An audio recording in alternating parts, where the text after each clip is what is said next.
Bumi Nusantara bersemi pemimpin Ki Hajar Dewantoro panutan mulia.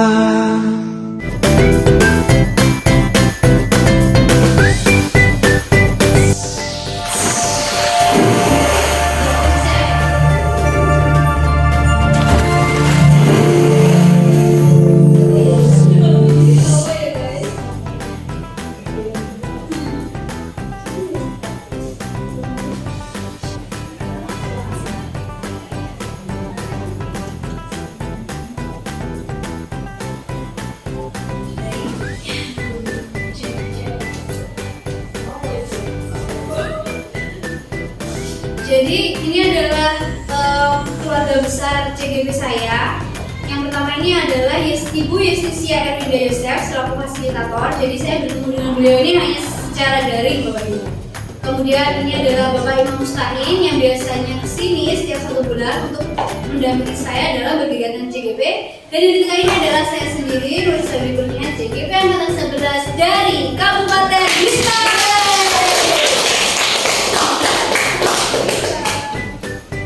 Ini juga saya.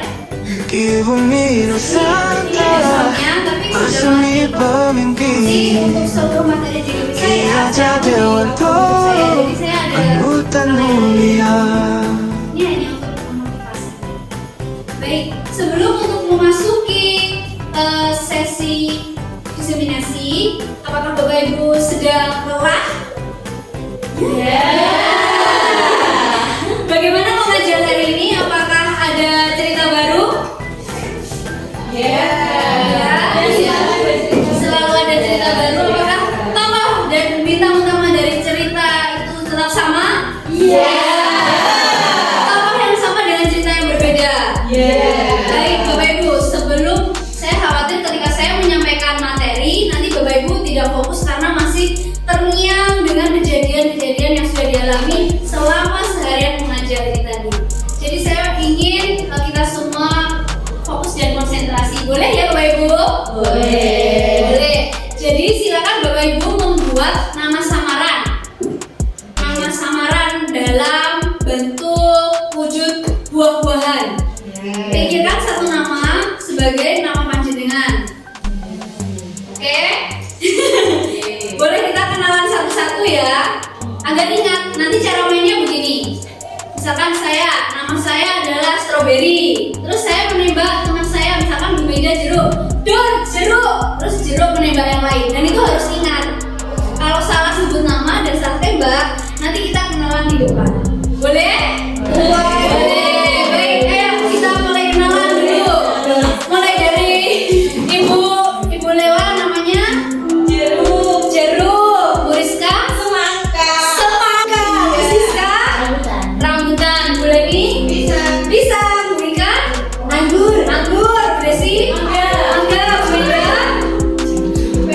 Per. Bu Melisa? Melon. Saya Strawberry ya. Ulang lagi kenal ya. Mulai dari depan. Strawberry. Anggur. Mangga. Per. Melon. Jeruk. Semangka. Rambutan. Pisang. Baik, siap ya. Kita tembak ya. Itu. Mulai dari saya dulu. Dor, Per. Sama aku tembak lagi. Dor, pisang. Dor, rambutan. Dor, anggur. Dor, jeruk. Per, mangga.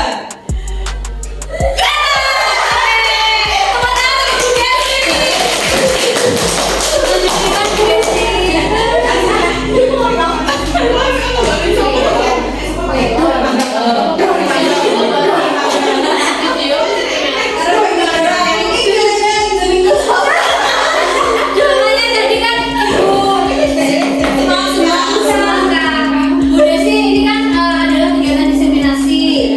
Jadi mungkin teman-teman CGP yang lain belum kenal dengan Bu Desi, boleh hadap kamera. Ya, mati. Baik, perkenalkan nama saya Desi Rahmastari. You can call me Bu Desi or Miss Desi. Hai Miss Desi. Mengajar apa? Saya di sini mengajar bahasa Inggris dan mengaji. Kemudian Mas kita sini di Binangun. Di depan sekolah. Di depan sekolah. Iya, di depan sekolah.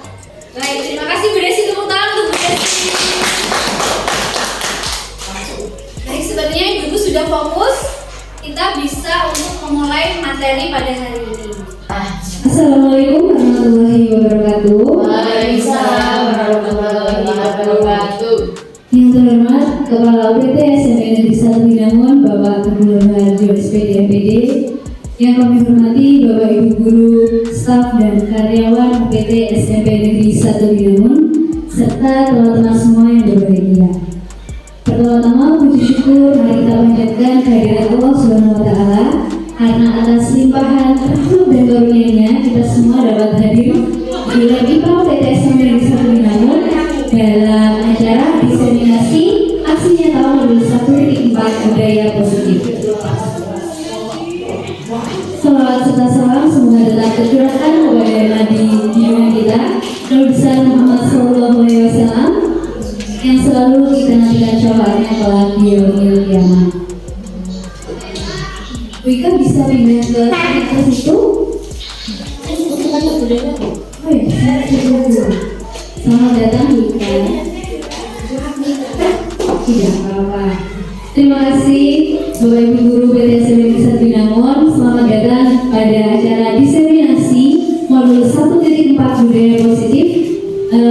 Menikah adalah salah satu rangkaian dari kegiatan CGP angkatan 11. Ini adalah aksi nyata di modul 1.4. Materi pada hari ini adalah budaya positif. Tentunya Bapak Ibu sudah sering mendengar kata budaya dan positif. Kalau budaya itu bagaimana Bapak Ibu?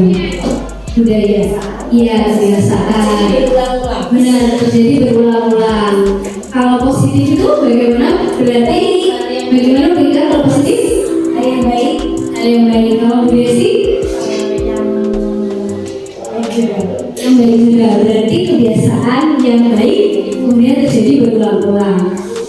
Selanjutnya adalah pada konsep inti materi diseminasi ini ada 8 yang akan kita bahas. Yang pertama, perubahan paradigma belajar, disiplin positif, teori motivasi perilaku manusia, keadaan kelas, hukuman dan penghargaan, kebutuhan dasar manusia, posisi kontrol guru dan segitiga restitusi. Dari ke-8 poin ini kira-kira poin mana yang belum pernah atau baru saja panjenengan sami mendengarkan?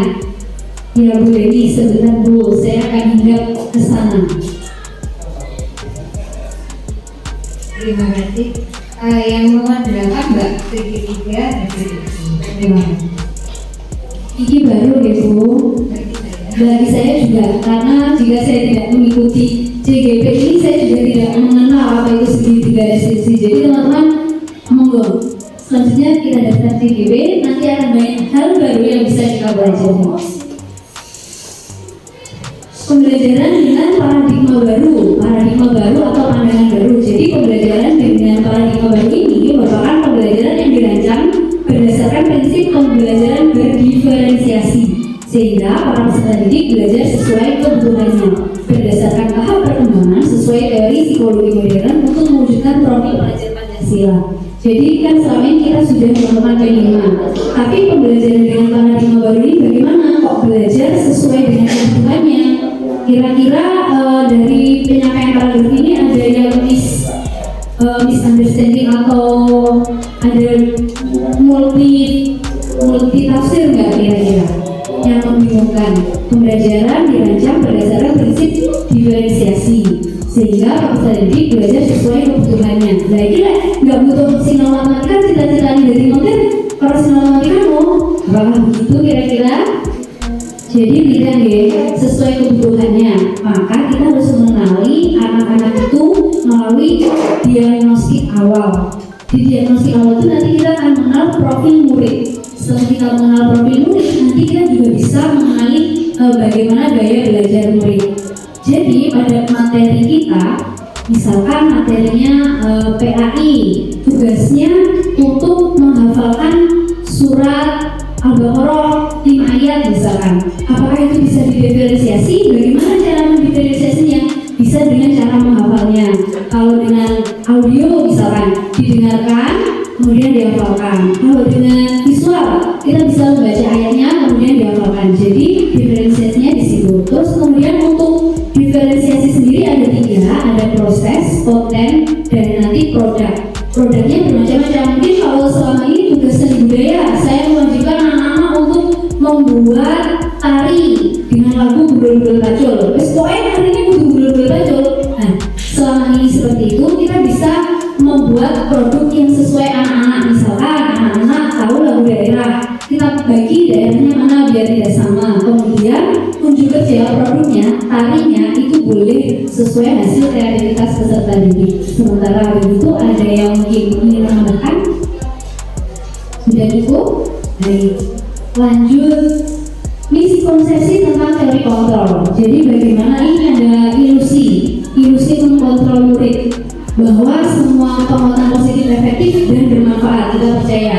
Ilusi bahwa kritik dan membuat rasa bersalah mampu menguatkan karakter. Jadi mungkin selama ini Bapak Ibu lebih cenderung untuk kritik yang pedas dengan harapan anak-anak ini bisa langsung nyantol apa yang disampaikan. Ilusi bahwa orang dewasa berhak memaksa. Sementara sejauh ini mungkin pemikiran kita seperti itu, tapi ternyata ada beberapa teori kontrol di mana kita dapat melakukan pembinaan kepada anak-anak sehingga tidak harus bersifat memaksa. Jadi ini kita perlu mengubah paradigma stimulus respon pada pendekatan teori kontrol. Kalau stimulus respon tentang dunia misalkan, realitas kebutuhan kita sama. Tapi sebenarnya apakah kebutuhan dari anak-anak itu sama, Bapak Ibu? Tidak, anak-anak itu kebutuhannya berbeda. Yang kedua, semua orang melihat hal yang sama. Apakah kita itu melihat, misalkan kita sama-sama melihat papan tulis, kita lihat papan tulis. Apakah kita melihat dari sudut pandang yang sama? Tidak, kita semua memiliki gambaran yang berbeda-beda.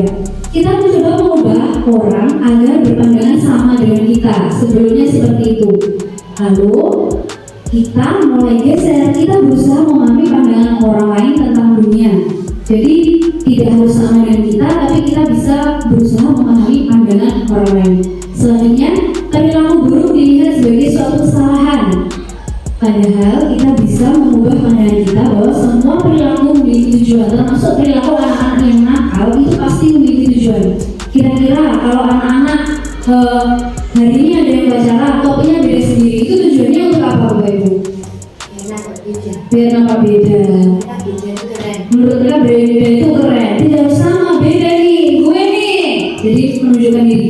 Bisa ingin menunjukkan diri, nampak beda itu keren. Atau juga butuh perhatian. Selanjutnya, orang lain bisa mengontrol saya.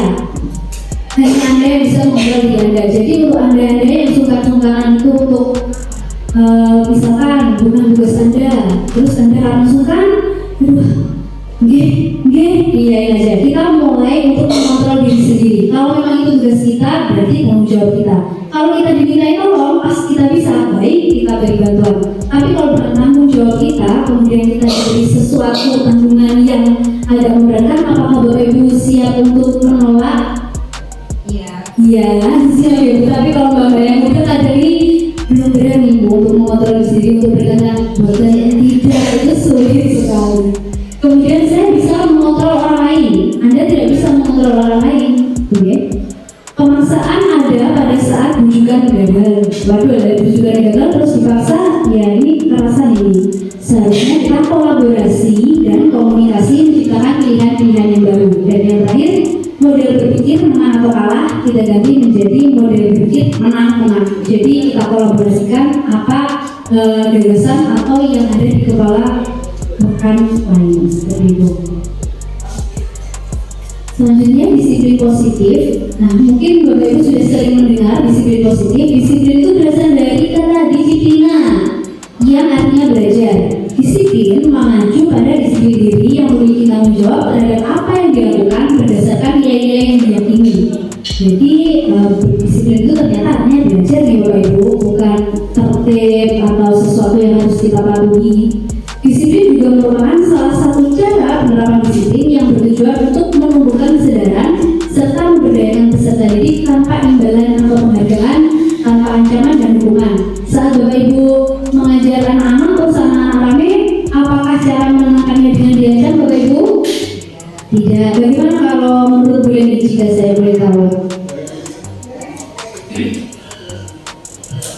Nah, jadi kalau anak-anak rame, pertama kita lihat penyebabnya apa, kemudian cara paling mudah itu dengan kok diam. Oke. Jadi anak-anak langsung bereaksi, langsung merespon, dan karena dikata diam, kemudian mereka terdiam. Terima kasih. Bukan untuk Bu Leni.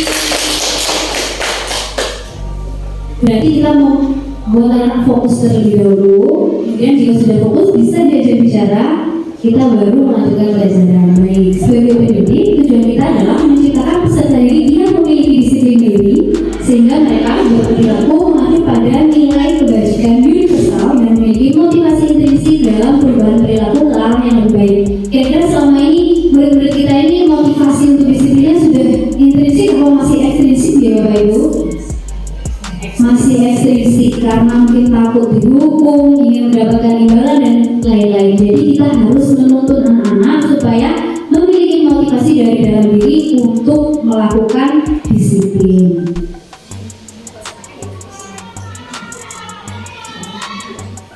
Nilai-nilai kebajikan. Jadi nilai-nilai kebajikan itu pernah dengar kata kebajikan Bapak Ibu? Pernah. Mungkin bolehlah kok salah pahlawan kebajikan ya. Itu tahun berapa bolehlah? Saras pahlawan kebajikan. Terus ganti habis itu Saras 008. Ini kok Mbak Risa sama Mbak Risa dia ini kayaknya belum lahir ya bolehlah Mas Saras itu. Jadi kebajikan, nilai kebajikan adalah nilai yang disepakati bersama, terlepas dari suku bangsa, agama maupun latar belakangnya. Yang pertama ada profil pelajar Pancasila, yang kedua ada IPO Primary Years Program, dan yang terakhir adalah keterampilan hidup atau life skill. Jadi profil pelajar Pancasila kita sudah ketahui ada berapa Bapak Ibu? 6. Yang pertama beriman dan bertakwa pada Tuhan yang Maha Esa dan beragama India, berkepentingan global, gotong royong, mandiri, kreatif, dan yang terakhir iya, bernalar kritis. Selanjutnya ada ini dari IBO Primary Years Program. Yang pertama toleransi, kedua rasa hormat, integritas, mandiri, menghargai, antusias, empati, keingin-tahuan, kreativitas, kerjasama, percaya diri, dan komitmen. Komitmen kalau ini yang belum ada komitmen ini salah satu nilai kebajikan loh ini. Ayo komitmennya segera disahkan. Selanjutnya adalah keterampilan hidup atau life skill. Yang pertama dapat dipercaya, lurus hati, pendengar yang aktif. Pendengar yang aktif itu gimana ya? Berarti kita mendengarkan itu tidak sekedar yayo, tapi juga memahami apa yang disampaikan agar nanti kita bisa memberikan respon. Tidak merendahkan orang lain, hanya ini merendahkan orang lain bukan barang ya Bapak Ibu, dan memberikan yang terbaik dari diri. Jadi kalau kita melakukan sesuatu, lakukan yang terbaik, jangan setengah-setengah. Misalkan baris kemarin bisa jadi isu lagi 90 derajat tapi kesel. Apakah ini memberikan yang terbaik? Sepertinya belum. Tapi kemarin keren ibu-ibu SMA di 1 tahun dapat juara harapan doa selamat.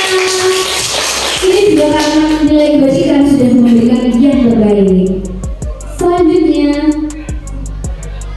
kebutuhan dasar manusia. Kebutuhan dasar manusia adalah segala sesuatu yang dilakukan untuk mendapatkan apa yang diinginkan. Seluruh tindakan yang dilakukan memiliki tujuan tertentu dan semua usaha terbaik yang dilakukan adalah dalam rangka agar kebutuhan dasar dapat terpenuhi dengan baik. Kira-kira kebutuhan dasar manusia yang pertama menurut Anda apa Bapak Ibu? Kebutuhan dasar sebagai manusia ini dari makan, minum, ya betul, itu termasuk. Ada 5 kebutuhan dasar manusia yang akan kita bahas. Nah, makan dan minum masuk dalam kebutuhan bertahan hidup. Jadi ada kebutuhan bertahan hidup, rasa kasih sayang dan rasa diterima. Lagi kebutuhan loh, kebutuhan dasar loh, kasih sayang, tolong dong. Yang ketiga adalah penguasaan, kebebasan, dan kesenangan. Mungkin kebutuhan kesenangan tiap orang berbeda-beda. Nanti saya mohon izin untuk bertanya apa kebutuhan masing-masing hadirin. Bertahan hidup,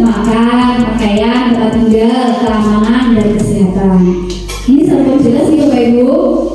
Jelas, kasih sayang dan rasa diterima. Rasa diterima kita perlu apalagi di tempat kerja yang baru.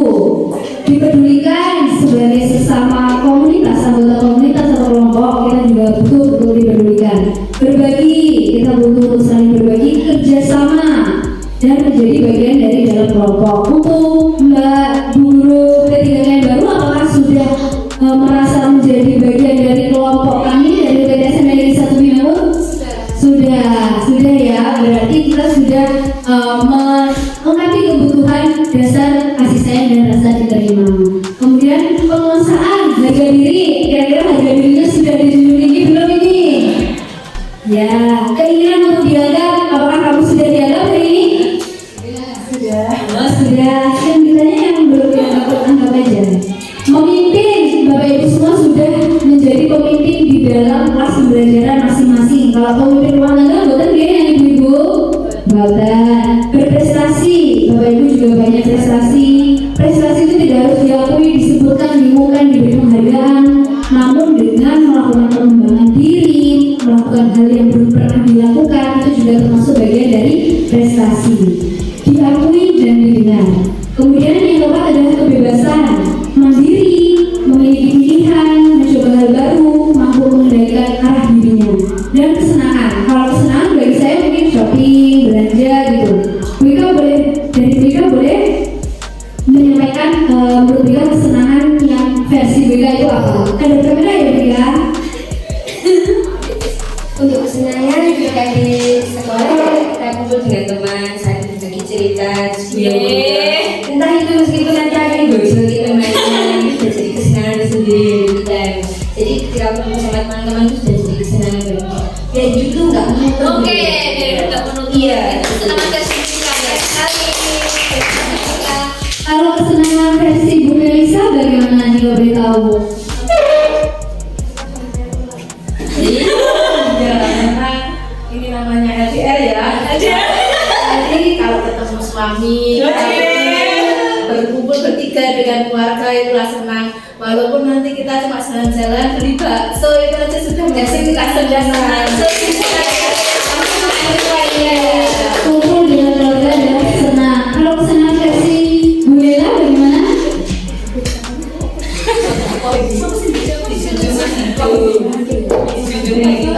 Kalau kesenangan sebenarnya kalau membicarakan masalah kesenangan itu semua begini ya, kayak tadi ya.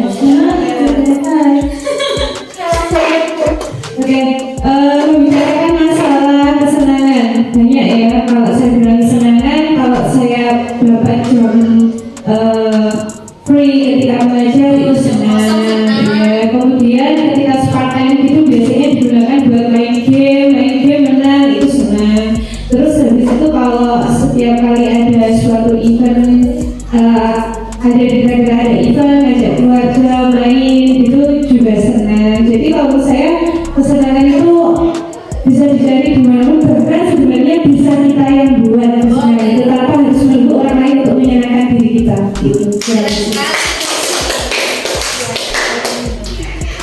Baik, jadi adalah kesenangan kita tidak harus menunggu dari orang lain, bahkan kita bisa bikin kesenangan sendiri. Terima kasih untuk jawaban dari ibu-ibu guru yang hebat. Untuk selanjutnya adalah motivasi perilaku manusia. Jadi motivasi itu ada 3 yang akan kita bahas. Yang pertama untuk menghindari ketidaknyamanan atau hubungan, yang kedua untuk mendapatkan imbalan atau penghargaan dari orang lain, dan yang ketiga untuk menjadi orang yang mereka inginkan dan menghargai diri sendiri dengan nilai-nilai yang mereka percaya. Jadi jika kita sebagai guru memahami 3 perilaku motivasi manusia ini, kita dapat memilih untuk disikapi mengenai motivasi apa yang ada pada murid. Menurut Bapak Ibu, ini motivasi eksternal itu yang mana Bu? Yang warna apa dan apa ini? Hijau? Hijau dan benar sekali. Jadi untuk ini adalah motivasi eksternal untuk menghindari hukuman dan untuk mendapatkan penghargaan. Ini adalah motivasi dari luar. Lalu bagaimana cara kita menyikapi agar anak-anak itu bisa mendapatkan atau memiliki motivasi internal, yaitu untuk menjadi orang yang mereka inginkan dan menghargai diri sendiri dengan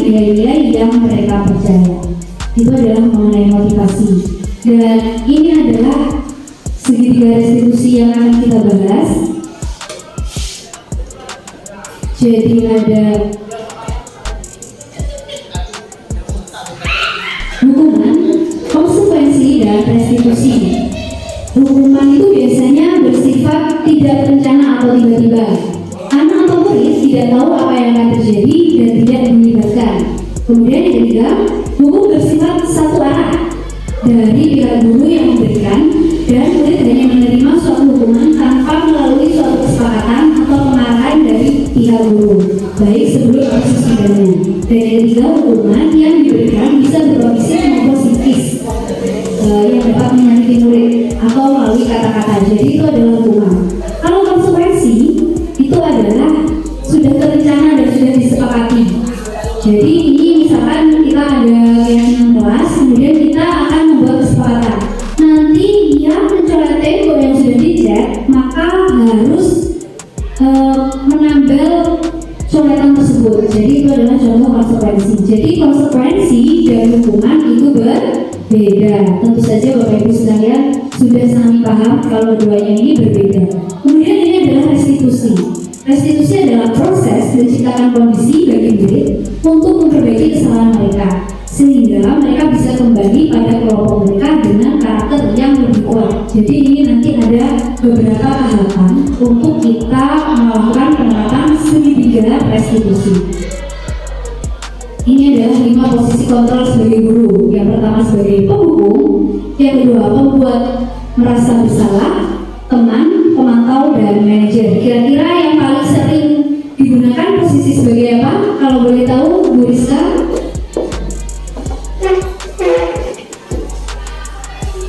Saya lebih ke posisi pemantau. Mantau contohnya. Contohnya, saya kalau di kelas itu suka memantau anak-anak. Sebetulnya meskipun saya diam, saya tuh suka memantau anak-anak. Jadi kalau ada anak yang terlihat rame, itu saya pantau terus. Kenapa kok dia itu rame? Dia itu butuhnya apa gitu dari saya.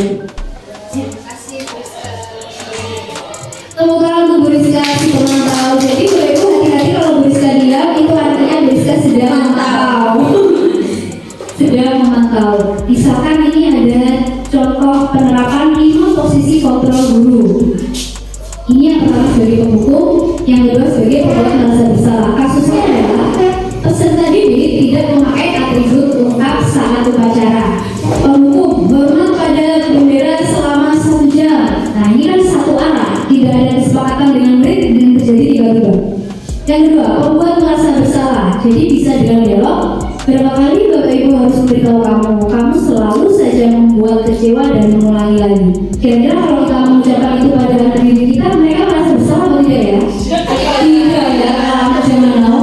Berapa kali sudah Ibu ingatkan, kamu membuat Ibu kecewa. Apakah kira-kira kalau murid zaman now membuat kecewa itu, ya aku membuat kecewa atau kayak ya udah biasa aja. Ya udah. Kayaknya kalau membuat merasa bersalah untuk beberapa murid tidak bisa diterapkan ya. Ini harus pada murid yang memang memiliki jiwa yang peka.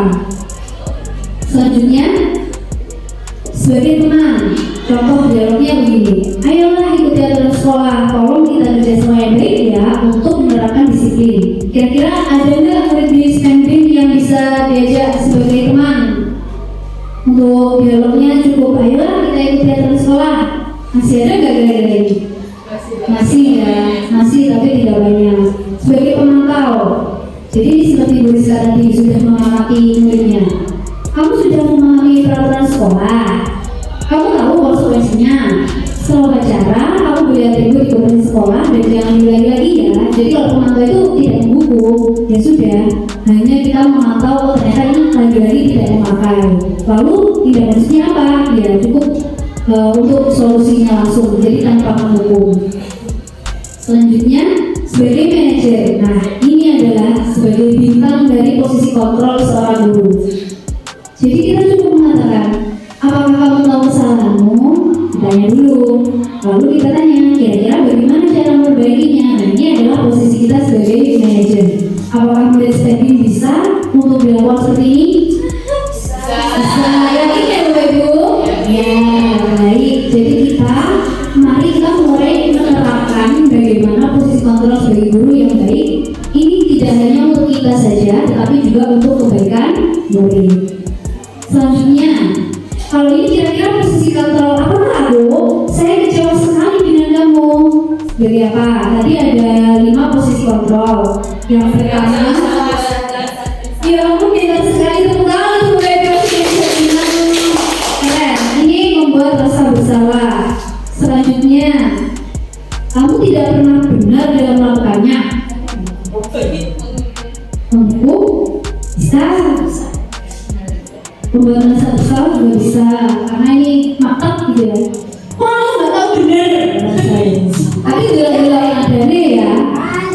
Pandai.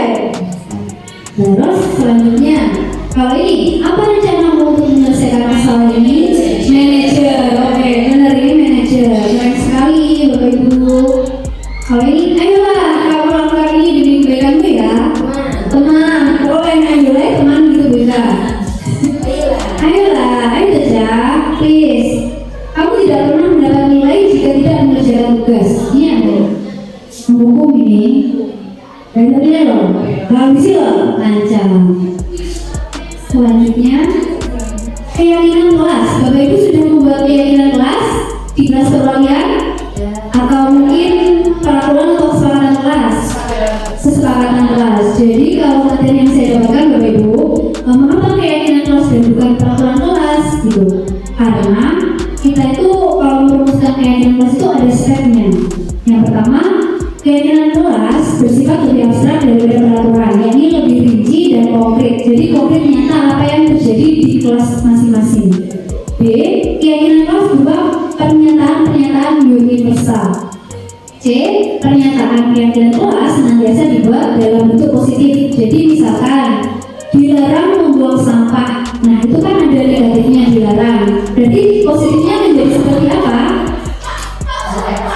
Iya, menjaga kelas tetap bersih, menjaga kerapian dan kebersihan kelas begitu. Keyakinan kelas sebenarnya tidak terlalu banyak sehingga mudah diingat dan dipahami oleh semua warga kelas.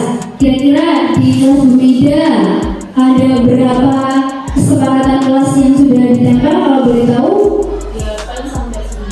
8 sampai 9. Ini cukup untuk diingat peserta didik. Jadi jangan lupa kesepakatan atau keyakinan kelas jumlahnya 50 poin. Nah itu seperti SOP sekolah saja. Yang penting keyakinan kelas itu nyata terjadi di kelas dan disepakati oleh semuanya dan mudah diingat. Selanjutnya, keyakinan kelas sebaiknya sesuatu yang dapat diterapkan di lingkungan tersebut. Jadi mungkin kelas yang satu dengan kelas yang lain apakah mungkin memiliki keyakinan kelas yang sama? Mungkin, tapi mungkin beberapa poin juga berbeda. F atau yang keenam, semua warga kelas sebenarnya ikut berkontribusi dalam pembuatan keyakinan kelas lewat kegiatan curah pendapat. Kemarin saat pembuatan keyakinan kelas, apakah Bapak Ibu sudah melibatkan murid-murid? Sudah. Jadi tidak dibuat sendiri ya. Namanya saja keyakinan yang disepakati. Jadi kita membuatnya bareng bersama murid. Yang terakhir, bersedia meninjau kembali keyakinan kelas dari waktu ke waktu. Jadi keyakinan kelas ini beradaptasi. Kalau saja diterapkan dan dipatuhi, tidak perlu ditulis lagi. Atau mungkin ada perkembangan atau mungkin ada penambahan seperti itu. Nah, ini yang tadi Bu Leni baru mendengar dari ini, Ibu. Segitiga restitusi itu adalah suatu proses dialog yang dijalankan guru atau orang tua agar dapat menghasilkan murid yang mandiri dan bertanggung jawab. Begitu. Jadi segitiga restitusi ini ada 3 tahapan. Yang pertama adalah menstabilkan identitas. Yang kedua adalah validasi tindakan yang salah. Dan yang ketiga adalah menanyakan keyakinan. Menstabilkan identitas. Jadi berdasarkan prinsip membuat kesalahan adalah bagian dari proses pembelajaran. Jadi kesalahan itu adalah bagian dari proses pembelajaran. Kita perlu menekankan pada murid bahwa berbuat kesalahan itu hal yang wajar. Kemudian tidak ada manusia yang sempurna. Bapak Ibu juga pernah melakukan kesalahan. Bapak Ibu tidak mau mencari siapa yang salah, tapi Bapak Ibu ingin mencari solusi dari permasalahan ini. Dan yang terakhir adalah kamu berhak merasa begitu. Misalkan ini adalah contoh-contoh kalimat untuk menstabilkan menstabilkan identitas. Menstabilkan identitas itu misalkan murid melakukan kesalahan, jadi kita tidak langsung mencari siapa yang salah siapa yang benar, tapi kita beri pertanyaan-pertanyaan dulu bagaimana sebenarnya kejadian itu terjadi dan di mana posisi tangan itu, seperti itu. Selanjutnya adalah posisi dalam validasi tindakan yang salah. Jadi berdasarkan prinsip setiap perilaku berupaya memenuhi suatu kebutuhan tertentu. Misalkan dengan kalimat melalui kamu pasti punya alasan mengapa melakukan hal itu. Misalkan tadi sebagai kasus ada itu yang tidak lengkap salah upacara. Pertama mungkin kita bisa mengatakan kepada anak bahwa berbuat salah itu wajar. Kemudian setelah menstabilkan identitasnya, kita memvalidasi tindakan itu salah dan misalnya itu paham kalau itu salah. Lalu kita tanya, kamu pasti punya alasan mengapa melakukan hal itu. Jadi kita tidak langsung menjudge, terus kamu tidak pakai, kamu langsung berpikir. Jadi tidak seperti itu. Kemudian kalimat lain yang bisa kita gunakan adalah, kadang kamu bisa melakukan yang lebih buruk dari ini ya. Jadi kayak lalu dulu. Selanjutnya, kamu patut bangga karena telah melindungi sesuatu yang penting bagi kamu. Misalkan ini pas belum dilarang membela diri. Jadi kita tidak langsung menyalahkan, tapi kita diam dulu. Selanjutnya kalimat yang terakhir adalah kamu melakukannya karena mempertahankan sesuatu yang penting bagimu. Itu kita akan memvalidasi tindakan yang salah melalui kalimat-kalimat pengantin itu. Kemudian percakapan selanjutnya adalah tergantung bagaimana jawaban dari murid. Dan tahap yang terakhir adalah menanyakan keyakinan, yaitu berdasarkan prinsip teori kontrol bahwa pada dasarnya kita termotivasi secara intrinsik. Jadi misalkan ada peserta didik dia melakukan kesalahan tidak sesuai keinginan kelas, kita pertama menanyakan apa keinginan kelas kita, kemudian nilai apa yang telah disepakati bersama, kemudian seperti apa gambaran sebuah kelas yang ideal menurut kamu, dan kamu ingin menjadi orang yang seperti apa. Jadi kita menanyakan keyakinan dirinya terlebih dahulu.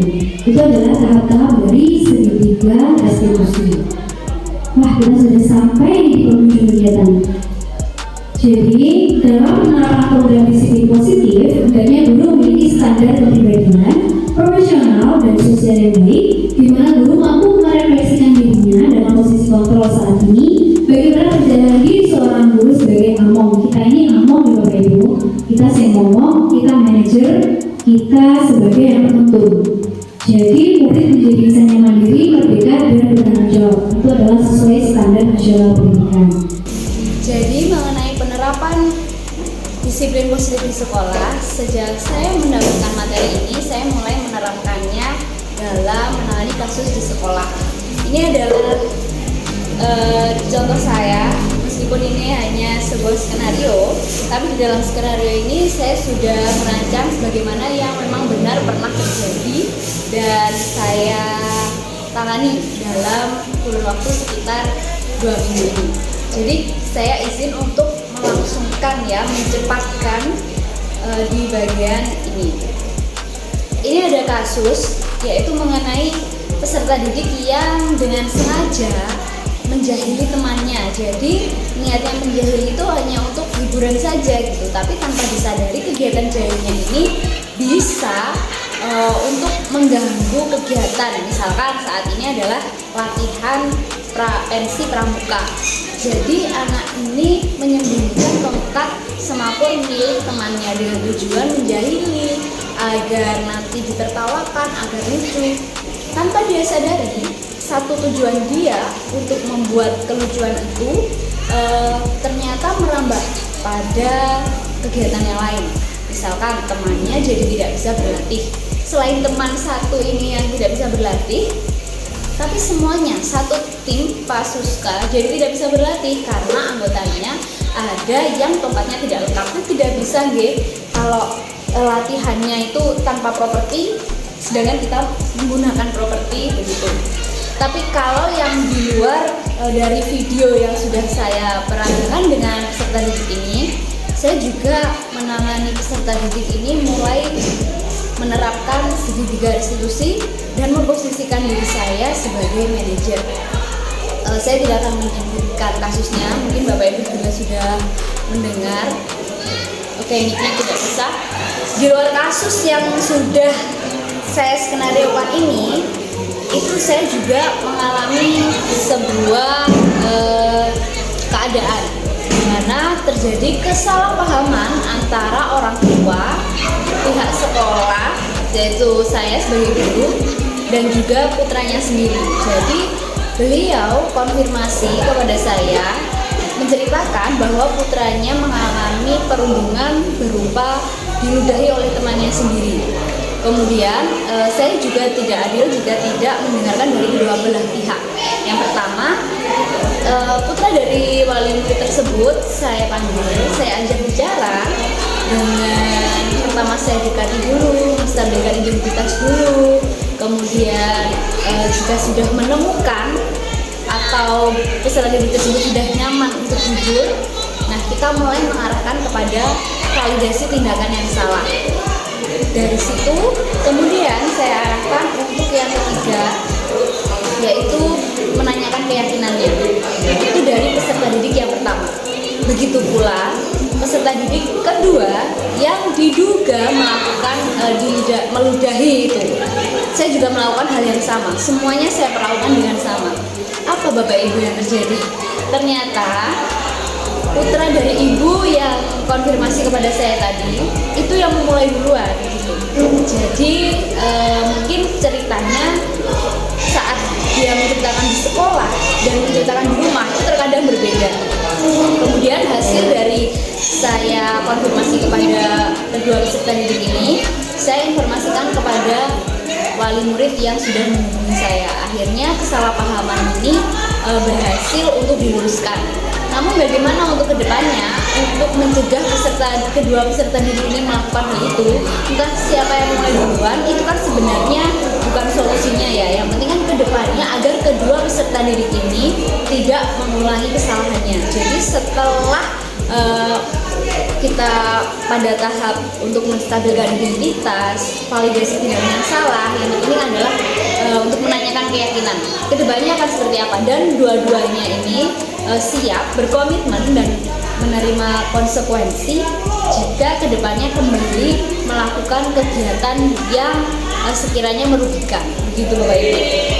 Itu adalah sedikit pengalaman dari saya, dan semoga pengalaman ini bisa kita jadikan referensi ke depannya bagaimana jika kita menghadapi sebuah kasus. Saya di sini juga masih belajar, dan tentu saja Bapak Ibu dapat mengembangkan materi yang sudah saya sampaikan ini sesuai dengan kondisi atau keadaan yang Bapak Ibu alami gitu. Nah, untuk selanjutnya kita bisa saling tanya jawab, diskusi, dan curah pendapat ngaten nggih. Dari materi yang saya sampaikan tadi, apakah ada yang sekiranya ingin Bapak Ibu tanyakan?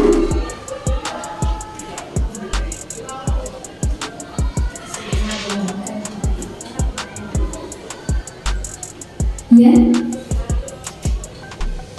Ya, Bu Leni, baik. Terima kasih.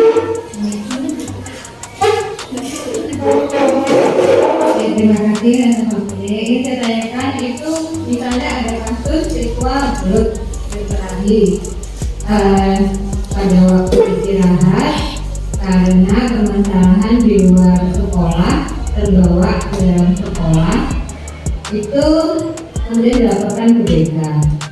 Kita sebagai wali kelas itu bagaimana untuk mengatasinya ya? Mungkin Mbak bisa punya saran. Terima kasih. Baik, terima kasih. Kalau menurut set dari diskusi ini, yang pertama mungkin karena sudah dengan BK, dialognya kan sudah sesuai BK gitu, tapi posisi kita sebagai kelas kita kan biasanya mendampingi. Jadi kita memberi penguatan kepada peserta itu biar bisa jujur saat dialog dengan guru BK. Yang pertama kita motivasi dulu, oke nak, salah itu wajar. Melakukan salah tidak apa-apa, ini juga pernah melakukan kesalahan.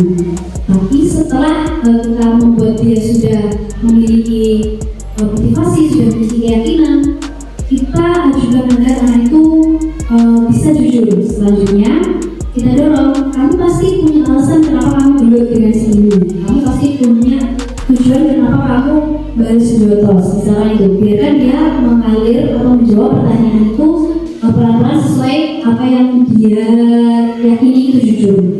Setelah itu yang terakhir adalah setelah anak itu menjawab, kita biarkan mereka berefleksi. Jadi setelah kamu melakukan ini semua dan semua yang sudah kamu lakukan hari ini, kedepannya kamu mau seperti apa? Dari tindakan-tindakan ini ada yang mau diubah atau ada yang mau diperbaiki seperti itu. Jadi kita cukup mendampingi saja, memberi motivasi dan dia kepercayaan diri serta tidak insecure. Biasanya kan kalau anak yang terkena kasus itu minder, insecure, nanti tiba-tiba sering bolos sekolah. Jadi yang penting menurut saya kita mendampingi tersebut. Bagaimana Bu Eni? Terima kasih. Baik Bapak Ibu, tadi sudah ada pertanyaan dari Bu Eni. Mungkin ada yang ingin bertanya lagi selain Bu Eni? Baik Bu Mida. Monggo berdiri. Ya, ada pesanan biar ada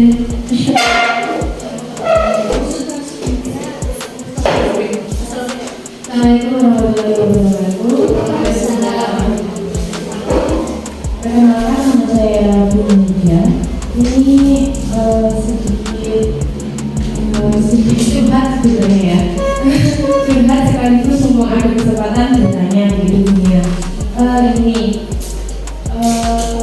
ada kasus seperti ini. Ada salah satu anak kita atau siswa di sini adalah punya masalah. Tetapi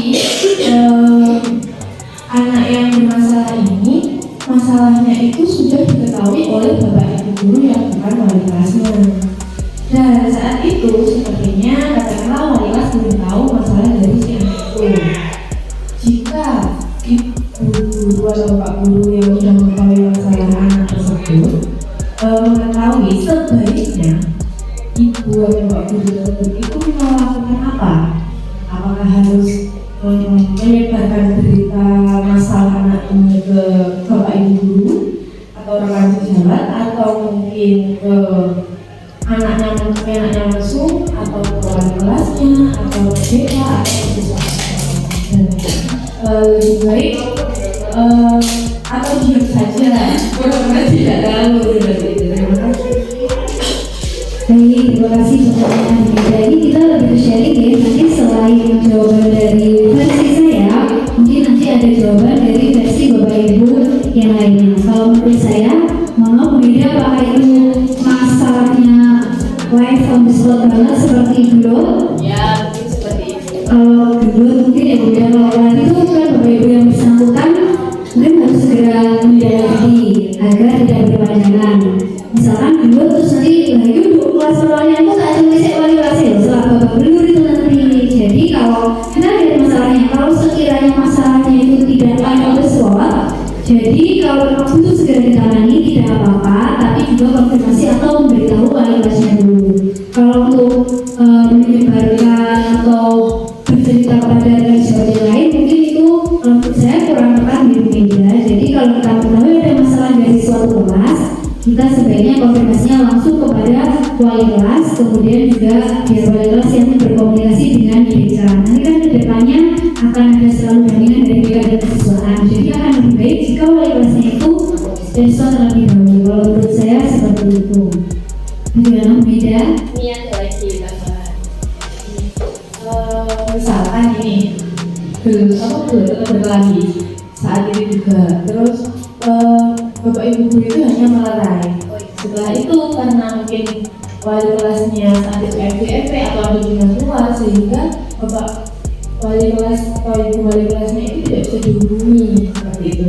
Nah, untuk melerai itu sudah cukup, tapi biasanya ada anak yang puas ini. Nah, nanti setelah pulang sekolah dilanjut.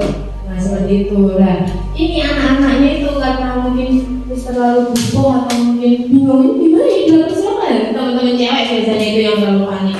Bingung gimana? Nah, akhirnya masalah itu langsung ke BK dan wali kelas yang besoknya sok cantik datang, anak kemana loh berantem. Dan tidak tahu permasalahan seperti apa, ternyata sudah selesai. Ya, sebagai wali kelas dia sebagai tidak berguna gitu loh, dan nggak tahu kalau anaknya memang berantem saat itu. Iya, jadi kalau memang sudah di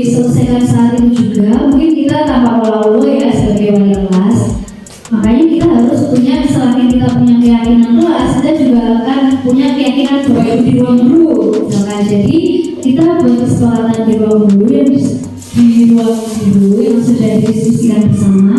Nanti kalau ada masalah di suatu kelas, sebaiknya wali kelas itu perlu tahu. Nanti kan wali kelas juga ada tindak lanjutnya, ada pendekatan personal, ada step-step dari tadi materi segitiga diskusi yang bisa diterapkan. Jadi mungkin saat itu juga untuk sementara masalah selesai.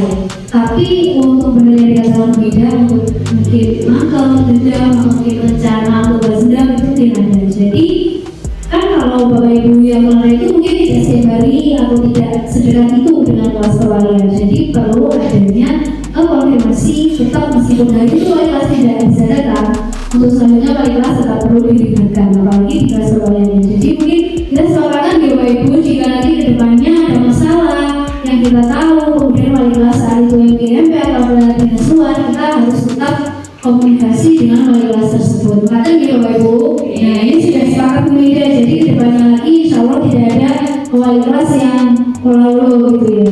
Jadi tidak tahu apa-apa, terus ternyata masalah selesai itu semoga kedepannya tidak ada. Terima kasih Bu Mida.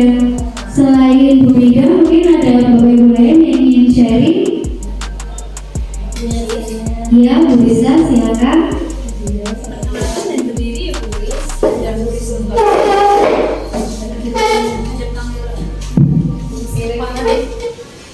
Perkenalkan, nama saya Rizka.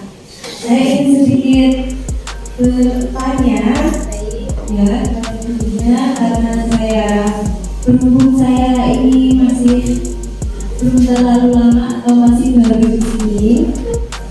Nah, tadi yang dijelaskan dunia guru sebagai ada yang sebagai penghukum, ada yang sebagai pemberi rasa bersalah, sebagai teman, sebagai pemantau, sebagai manajer. Nah, saya yakin Bapak Ibu guru di dalam kelas itu mempunyai peran yang berbeda-beda. Ada yang biasa menghukum, ada yang biasa memberi rasa bersalah atau teman, manajer dan lain sebagainya. Nah, yang mau saya tanyakan kira-kira guru ini idealnya dalam mengajar atau melakukan aktivitas pembelajaran di kelas itu idealnya sebagai apa? Itu sebagai penghukum, pemberi rasa bersalah, teman, pemantau atau manajer. Terima kasih. Baik Bu Risa, terima kasih atas pertanyaannya. Jadi pertanyaan ini tidak dapat kita jawab serta-merta ya, karena mungkin ada filosofi dan histori tersendiri. Paling tepat posisi guru itu sebagai apa? Misalkan kita jawab sebagai penghukum, memang ada beberapa anak yang perlu kita tindakan tegas. Jadi kalau sekedar kita perannya sebagai teman itu orang model, ada guys seperti itu. Jadi bagaimana kita memposisikan diri sebaiknya kita harus adaptasi dan sesuai dengan anak. Kita harus adil, dan adil itu tidak harus salah. Adil itu sesuai posisinya. Jika anak tersebut sekiranya posisi kita sebagai teman saja sudah cukup, ya maka kita perlakukan sebagai teman. Kalau tidak cukup, setelah kita pantau, kita sudah sebagai penghukum tidak cukup, kita mungkin butuh posisi-posisi kontrol yang berbeda-beda. Tapi kalau menurut saya akan lebih seyogyanya kita akan lebih prefer untuk posisi sebagai manajer, karena selain kita lebih bisa mengenal anak, lebih tahu masalahnya, kita juga bisa mengarahkan solusinya. Jadi kalau sebagai manajer itu kita bisa menuntun, kita bisa sesuai dengan filosofi Gadget tadi, guru adalah sebagai penuntun begitu. Tapi tidak semua kasus dapat terselesaikan dengan posisi manajer. Jadi sekali lagi mungkin kalau jawaban dari saya adalah seperti itu Rizka. Kita beradaptasi dengan anak, dengan lingkungannya, maka kita harus memposisikan diri sebagaimana yang semestinya anak butuhkan begitu. Apakah ada yang dipahami? Baik, terima kasih pertanyaan dari Rizka, keren sekali. Saya juga berpikir keras yang pas sebagai apa ya? Apakah sebagai diri saya sendiri? Ada lagi selain Rizka? Ya, Bu Siska, terima kasih.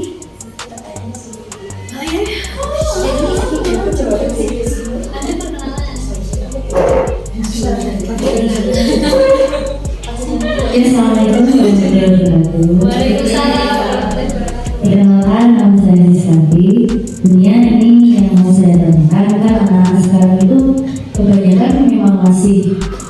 motivasinya masih ekstrinsik. Nah, bagaimana caranya atau triknya agar anak-anak itu bisa memiliki motivasi intrinsik?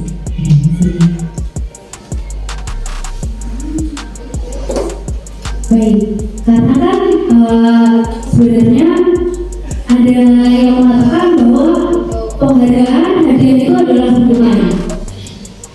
Dari kata-kata tersebut mungkin bisa dipahami bahwa saya memberi hadiah, saya memberi penghargaan atau hukuman. Karena kalau hadiah itu kita berikan dan mereka menerimanya itu sebagai motivasi, maka yang akan muncul dan yang akan kuat adalah motivasi eksternalnya. Jadi bagaimana biar anak itu motivasinya internal? Yang pertama, sebagai guru kita tidak boleh lalai dan tidak boleh lelah untuk menuntun dan memberi pemahaman. Jadi meskipun kita sudah berkali-kali mengajar, berkali-kali memberikan pemahaman, terkadang anak-anak itu tidak mendengarkan. Jadi coba dengan pendekatan personal. Kalau mungkin secara sekali anak-anak kita sekolah ini biar pintar, itu hanya lewat kata-kata saja. Tapi coba sesekali kita observasi dengan pendekatan personal. Jadi kita dekati anaknya, bagaimana latar belakangnya. Latar belakang keluarga itu perlu kita ketahui agar di sekolah itu kita bisa mengetahui bagaimana kita harus bersikap.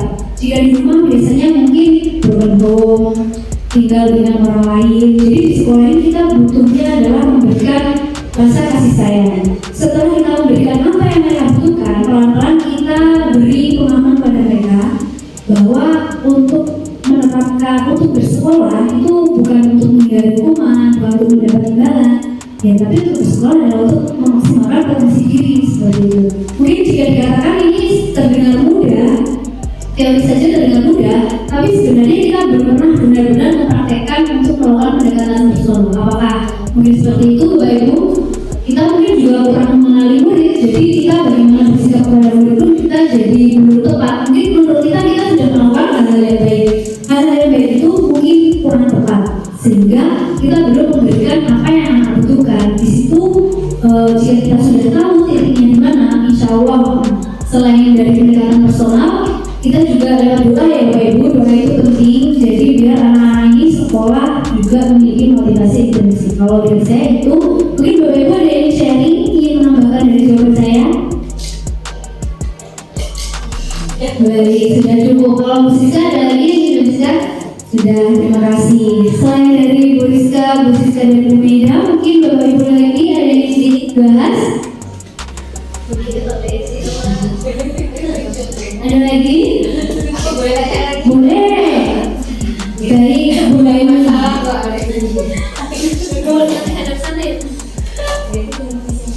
Terima kasih Mbak Lisa. Yang ingin saya tanyakan itu adalah, ini saya adalah wali kelas baru di kelas 9J ini. Kemudian satu siswa itu tidak mau berbaur dengan temannya. Padahal kita tahu pembelajaran sekarang itu menekankan kolaborasi, apalagi P5 mengerjakan segala selalu berkelompok. Nah, kemudian setelah melakukan penggalian masalah, bertanya-tanya dengan wali kelasnya 2, kelas 7 dan 8, memang ternyata ada perkembangan yang ada perubahan. Kelas 7 baik, kemudian kelas 8 mulai mengenal berpacaran, kemudian sikapnya pada temannya itu seperti lebih hebat, kemudian karena dia overacting akhirnya dimusuhi oleh temannya, sehingga kelas 9 ini dia menutup diri. Mungkin Mbak Lisa atau Bapak Ibu guru yang ada di sini bisa sharing. Terima kasih. Baik, Bapak Ibu ada yang mungkin mau coba memberikan solusi dari materi yang sudah kita bahas bersama tadi? Ya, boleh.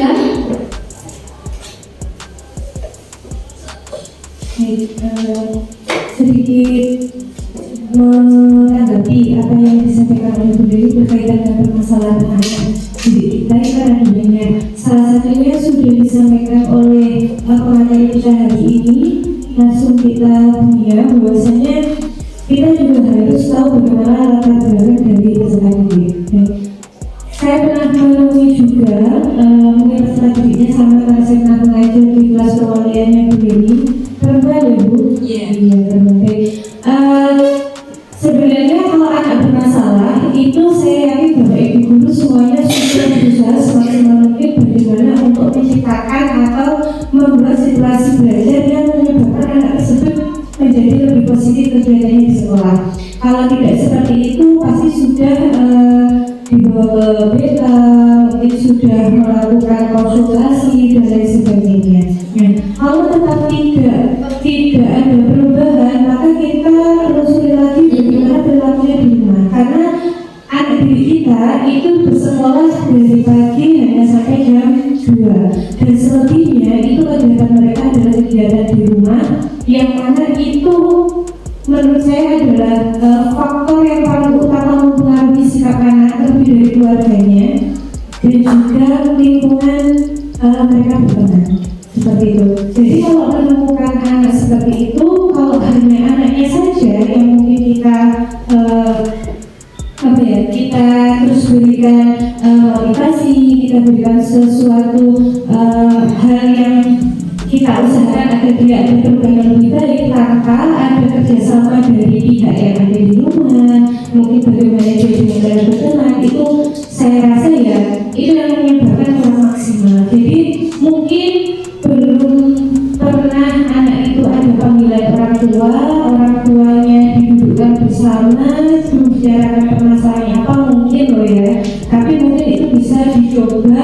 Jadi nanti kita lihat bagaimana orang tuanya, maksudnya sikap dari orang tuanya. Karena mohon maaf, karena ada kejadian seperti itu, tapi orang tuanya juga terangkan. Nah, mungkin itu yang menyebabkan anak itu tetap berperilaku yang kurang positif di sekolah. Lalu nanti kalau memang seperti itu ya biasanya dari pihak sekolah nanti akan diambil keputusan akan seperti apa anak itu, apakah dia tetap belajar dengan seperti itu atau nanti ada suatu hal lagi yang menjadi kebijakan sekolah seperti itu. Terima kasih. Dan saya juga dari Bu Dewi, dari mana Bu Dewi ada yang ingin ditambahkan? Terima kasih. Ya, terima kasih Mbak Lila. Ya, nah, yang dikatakan Mbak Lila itu hampir semuanya sudah kami lakukan. Tetapi memang kalau melakukan kunjungan ke rumah belum, karena memang perilaku anak tersebut tidak mengganggu. Maksudnya biasanya kita kalau melakukan kunjungan atau visit itu kan kalau memang sangat bermasalah. Ini anaknya tetap masuk, tapi menutup diri. Kalau diajak berkelompok itu pilih diam atau malah tidur atau mengaku sakit. Pokoknya dia menghindar, tapi dia tidak mengganggu. Kemudian kalau saya berinteraksi dengan orang tuanya melalui HP, lewat WA atau telepon, jadi kan saya pancing-pancing begitu. Kesan saya orang tuanya sangat protektif. Jadi kalau ada apa-apa, ini tadi anaknya mengaku sakit, tidak dijemput, orang tuanya saya lapori. Itu kayaknya seperti itu. Jadi ya mungkin salah pengasuhan atau bagaimana, kita belum sampai ke kesimpulan. Tapi idenya tadi Mbak Lela usulnya bagus sekali. Ya mungkin pada akhirnya harus melakukan kunjungan ke rumah. Terima kasih. Terima kasih untuk pertanyaan dari Bu Dewi dan juga jawaban dari Bu Lila. Kalau menurut pendapat saya Bu sama dengan Bu Lila, tapi untuk meskipun anak itu tidak mengganggu kegiatan di kelas, kita tetap perlu memberikan perhatian karena dia membutuhkan itu, terutama untuk perkembangan dan pertumbuhannya. Jadi mungkin beberapa Bapak Ibu memastikan kalau tidak mengganggu kelas tidak apa-apa, tidak ada masalah. Tapi sebenarnya itu justru nanti khawatirnya anak itu akan tumbuh dan berkembang dengan karakter yang kurang sesuai. Jadi ini kan memang menyimpan Ibu diajak kelompok sulit, cenderung untuk diri. Mungkin perlu juga kita beri motivasi, kita beri stimulus, kita beri arahan. Tadi bisa Bu mulai dicoba untuk segitiga restitusi diterapkan dan juga 5 posisi kontrol tadi mungkin yang perlu Ibu diterapkan yang mengambil sebagai terlebih dahulu, kemudian pemantau, kemudian nanti bagaimana ketika begini sebagai manajer seperti itu Bu. Semoga materi hari ini dapat membantu permasalahan di kelas Bu Deni ya Bu. Ya, saya juga sangat mendukung apabila nanti Bu Deni rela berkorban untuk memvisit. Itu kan sudah menunjukkan kualitas yang sangat perhatian. Meskipun dia tidak ada masalah apa-apa, masalahnya ada pada diri dan justru itu yang harus kita selesaikan, kita bantu. Mungkin dari Bapak Ibu yang lain ada yang ingin dibahas? Sudah cukup? Cukup, baik. Karena materi yang saya sampaikan pada hari ini sudah selesai, semoga materi ini bermanfaat ya Bapak Ibu untuk kita semua. Dan jika dalam saya dalam berkata atau bersikap pada kesalahan, saya mengucapkan mohon maaf yang sebesar-besarnya. Baik, sebelum saya salam, boleh kita yaya terlebih dahulu Bapak Ibu? Boleh ada kamera aja. Oh, yang lain yang nggak syuting mohon maaf ya, karena sudah sampai tempo.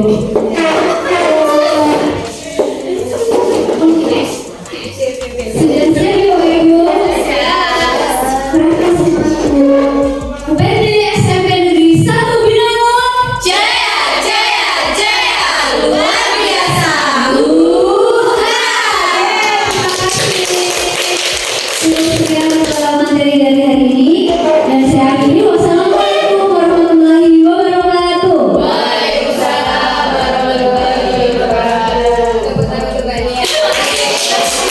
Haja Dewanto, cemerlang dan luhur.